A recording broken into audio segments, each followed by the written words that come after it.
become a sex symbol, kind of, you know? I mean, stalking and screaming and everything. Tim, let me start asking you. First, I was surprised. That got laughs. Is this a comedy also? No, it's a serious drama, of course, about dog cutting. Well, it turned out funnier, sort of, than the script was. So, yeah, it's a comedy. Yeah. But is it scary at times? Not really. It's a fairy tale, so it's got a bit of everything in it. And where did you get the project? It started, it's just an idea I had a long time ago, and it's just been floating around for a long time. So just started working on it about a couple of years ago. You co-wrote this? I worked on the story, and writer Caroline Thompson wrote it, and we just wanted to make like a real fairy tale, and that's what we tried to do. You also directed it and produced it? Yeah. As an actor, doing this role, how did you see Edward? Who is Edward? Edward was, to me, when I first read the script, I kept getting flashes of like a dog, you know, just like a chihuahua. Like a chihuahua. Very special little chihuahua with a very short tail. No, I got flashes of a dog, like the unconditional love of a dog, kind of thing, or like a newborn. Yeah, it's sort of a very blank character that just sort of responds to things as situations come to him. It's just sort of an open book, a feeling. I would assume Edward doesn't fit in very well. It's difficult. Yeah. It fits in like any kitchen appliance would fit in. You know, for a while it's a handy, helpful, popeil, pocket, ginsu, fisherman, whatever you want him to be. You know, he's whatever you want to begin with. Yeah, congratulations, by the way. I read something in the Daily News today. This thing isn't even out, but you've shown it in a few places, and it's done real well. Yeah, it seems like so far so good. Yeah. Wearing these things. Did you hurt anybody? Did you cut anybody up on the set? Yeah, let me show you. Break out that. And how did you use the bathroom while you were shooting this thing? Well, let me show you. Yeah, there was a couple of incidents where I lanced a few people. Oh, really? Yeah, I sort of stuck my pinky into Anthony Michael Hall's arm once, which was... He's in this? Yeah. What does he play? Jim. Oh, Jim, of course. Just Jim. Yeah.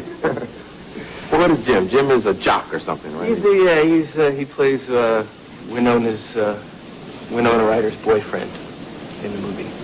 Yeah. As a person, Johnny Depp, does Edward relate? I mean, do you relate to Edward's character in any way? Yeah, I think it's a pretty universal thing. It's the feeling of not being able to fit in, or the feeling of wanting to touch something but not being able to, because you'll hurt it. Everything will crumble if you touch it. Kind of early teens kind of a feeling.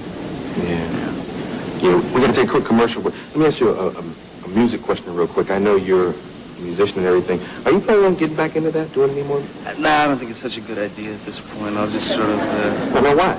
Well, you know, because then at that point it becomes ridiculous. I become like it's like merchandising ice cream pops at that point, so I don't... But do you love music?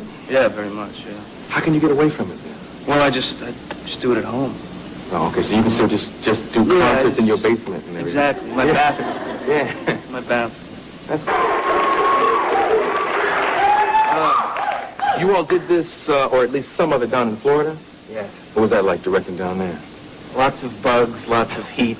I don't know, have you ever been there? No, never visited Florida. We were there during love bug season, where these little bugs are having sex in the middle of the air. Right. It's very, and it's just all you can do to clear it away from the lens. It was a little behind the scenes. Yeah, it's very, a lot of bugs there. Was that your first time down there? Yeah. Because you're from Burbank, right? Yeah. You're the first person I ever met who's from Burbank. What is that? What's that upbringing like? Well, we all have tails.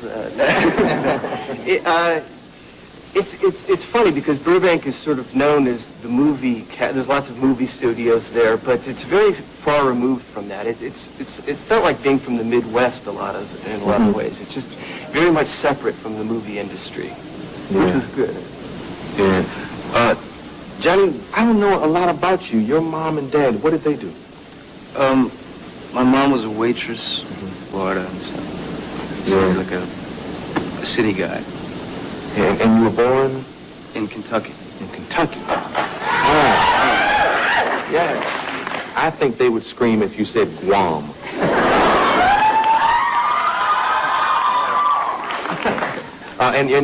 I'm a PK, a preacher's kid. I hear your uncle was a preacher. Yes. Well, he still is, maybe. I'm not sure. I have a bad habit of saying that because my father's deceased, but he was, and your uncle still is. What was he like? Very nice guy, very funny guy. It was just some of my earliest memories are seeing him up at the podium screaming for people to come up and be saved, and then those little kids seeing adults run up and drop to their knees. Kind of, it was very sort of a strange image. Oh, so he was one of those show business preachers, one of those. He was pretty into it, yeah.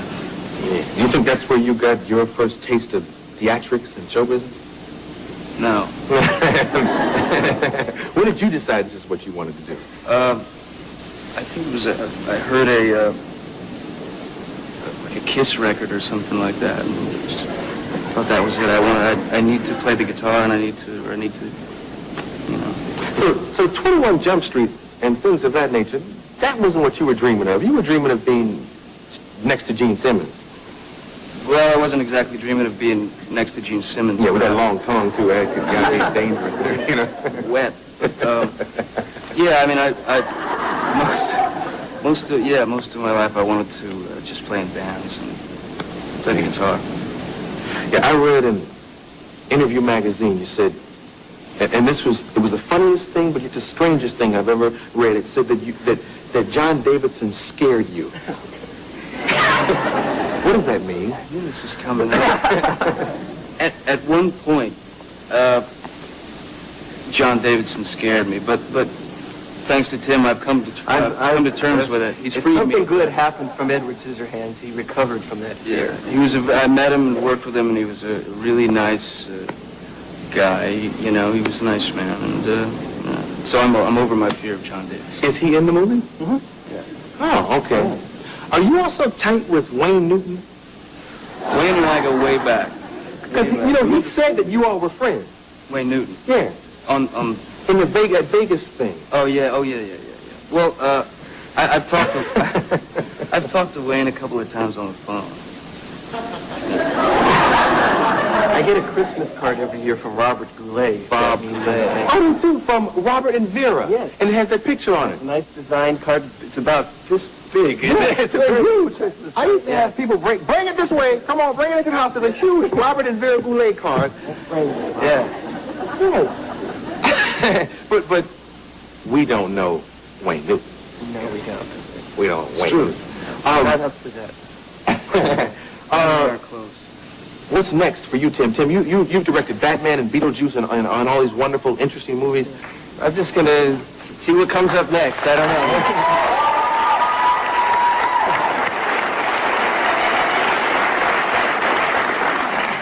Can I ask you about Frankenweenie?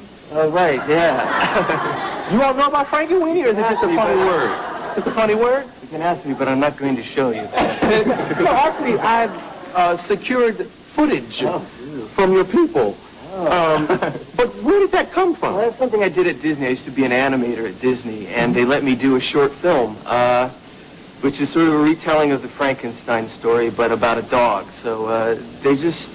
I don't know how or why they ever let me do it, but they did. And although it's never really been shown, so except tonight. Yeah, I just thought I found a scene that was very cute, and I just got to show it. Sandy, kick this Frankenweenie clip.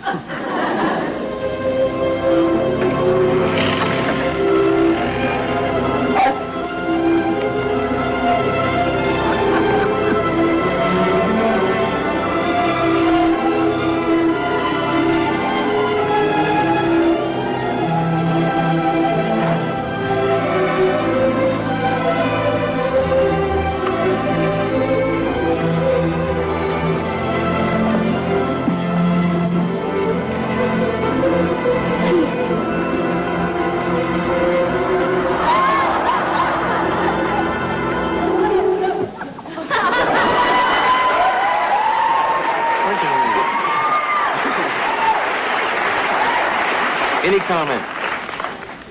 That's about enough to show. Yeah. This is the director and the star of Edward Scissorhands, Tim Burton, and Johnny Depp. We'll be back with the BB.